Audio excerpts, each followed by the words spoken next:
هەر گوناحێ چەند گەورە بێ تەوبەی لێ بکەی خوای گەورە لێت خۆشە بێ. قل يا عبادي الذين أسرفوا على أنفسهم بڵێ ئەی بەندەکانم ئەوانەی کە ئیسرافیان کردە یعنی لە گوناحا زیادە ڕەویان کردووە لا تقنطوا من رحمة الله لرحمتي خواب بأميد مبن إن الله يغفر الذنوب جميعا خوای تعالى لهمو گناح كان خوش به خوش يسكانم لهمو گناح كان خوش به بلام توبة مهمة ويا تولى شويني خوشا توبة بكي زور گرنگە بەڕ ڕێزەکانم زۆر کەس لەما بێ ئاگایە کاتێک گوناحەکە بێ ئومێد ئەبێ پێغەمبەری خوا صلی الله علیه وسلم بۆ ئەوەی لە بێ ئومێدی دەرمان کە باسی کابرای 100 نەفەرەکەمان بۆ ئەگێڕێتەوە کە 100 نەفەری کوشتووە کابرایەک 99 نەفەری کوشت بوو بەڵام لەگەڵ ئەو دڕەقی و ئەو خراپەیە ڕۆژێکیان هاتە خەیاڵیا ئیتر بزانم ئامۆژگاریەکی بیستووە بزانم خەوێکی بینیوە بیری لەوە کردەوە کە تەوبە بکە کەسێک 99 کەسی کوشت بێ بیر لەوە کاتۆ کە تەوبە بکە پرسیارەکە لە خەڵک ئەڵێ کاکە کی ئەناسن زۆر شارەزایی هەبێ شارەزاترین کەس بێ بۆ ئەوەی بڕۆم بۆ لای پرسیارێکی لێ بکەم ئەوانیش ئەڵێن لەو شوێنەی کە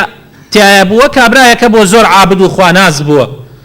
گۆشەگیری کردووە لەبەر خاترەوەی گوناح نەکات هەر خەریکی عیبادەت و تاعەت بووە خەڵکی عەوام وعام وا ئەزانن هەر کەسێ زیاد نوێژ بکات زیاد عیبادەت بکات ولا هەموو کەسێ زاناترە خەڵک وا تێگەیشتووە بۆیە ئەڵێن چی بەعام ئەڵێن بڕۆ بۆ لای ئەو کابرایە وا ئەزانین ئەوە لە هەموو کەسێ زاناتر بێ بۆیە کاتێم زەلامەش ئەچێ بۆ لای لە کوتوب ڕێکا ڕاتەبان سەری ئەڵێ فەرموو کوڕم ئەڵێ مامۆستا من هاتمە بۆ لات تەوبە بکەم گوناحی زۆر گەورەم کردووە ئەڵێ گوناح چیت کردووە ئەڵێ 99 کەسم کوشتووە 99 کەس 99 زەلامت کوشتووە ئەڵێ بەڵێ تۆزی دووبارەیە کاتەوە سێبارەیە کاتەوە پێی عەجایبی دی یعنی کابرایە توانوێتی 99 زەلامی کوشت بێ ئەم لە مێرولەیەک حەساب بۆ مێرولەیەکەکە کە پێی نەناپیا بۆیە یەکسەر تووڕە ئەبێ و ئەچێتە گژیا وەڵێ دەرچۆ دەرەوە باش کەوتەکەش نەڕبێتە سەرمە بە پاڵێنا ئیتر ئەمیش کابرایەکی تووڕەیە کەسێ 99 کەسی کوشت بێ یعنی عەسابی تەواو نییە بۆیە ئەمیش ئەخاتە سەرەیکا بە 100 کەس کە دەرئەچێ ئیتر ئەڵێ یا ئەڵڵا خوایە من هاتم چی بکەم و تووشی چی بووم زۆر پەشیمانە بێتەوە بۆیە پرسیارەکات هەم پرسیارەکات کە کەسێکی شارەزا هەبێ ڕێی پێ پیشاندا لەوێ تووشێ بێتە تووش کەسێکەوە ئەزانێ عالم کێیە بۆیە ئەینێرێ بۆ لای مامۆستایەکی زۆر شارەزا بڕۆ بۆ لای ئەو بەڵکو ڕێگات پێ پیشاندا ئەویشە چێتە لای و لە بەردەمیات چۆکدا ئەدا وەڵێ مامۆستا من هاتم تەوبە بکەم گوناحێکی زۆر زۆر گەورەم کردووە ئەڵێ کوڕم کەس بۆی نییە دەرگای تەوبە لە کەس داخە دەرگای تەوبە کراوەیە هەر کەسێ تەوبە بکە و پەشیمان بێتەوە خوا لێی خۆشە بێ ئاخەڵ گوناحەکانم زۆر زۆر گەورەیە ئەوە هەر چەندێ گەورە بێ تو ئەگەر شەریکیشت بۆ خوا قەراردا بێ کە گەورەترین گوناحە تەوبە بکەی خوا لێت خۆشە بێ ئیتر بۆی باسەکە ئەڵێ تەوبە بکە بێ ئومێد مەبە خوای گەورە لێت خۆشە بێ بەڵام کوڕم من نەسیحەت دەکەم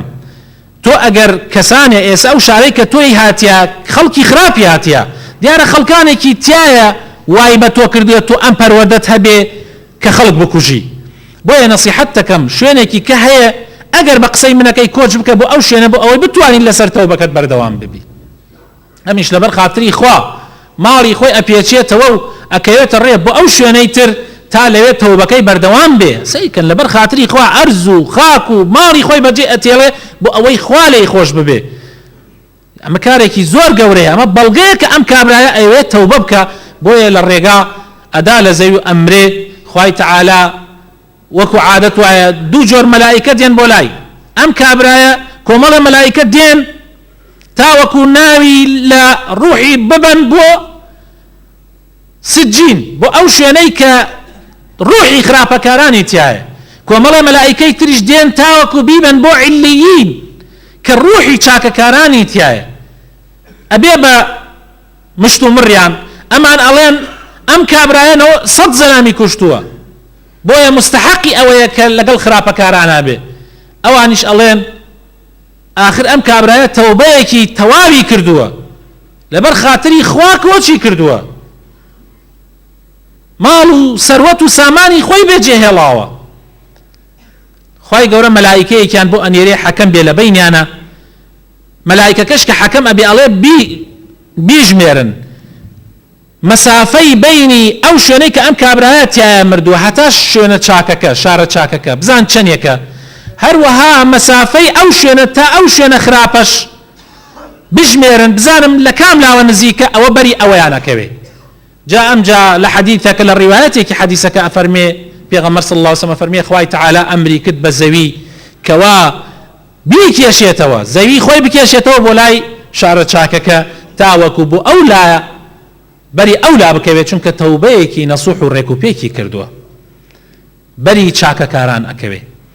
ئەم نمونەیە ئێمە فێرەکە کە ئینسان ئەبێ دائیم تەوبە بکە و بگەڕێتەوە بەلای خوای تعالی و بێ ئومێد نەبێ هەر چەندێک گوناحەکەت گەورە بێ قابلە بەوەی کە خوا لێت خۆش بێ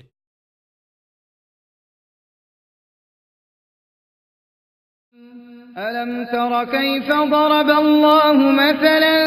كلمة طيبة كشجرة طيبة أصلها ثابت وفرعها في السماء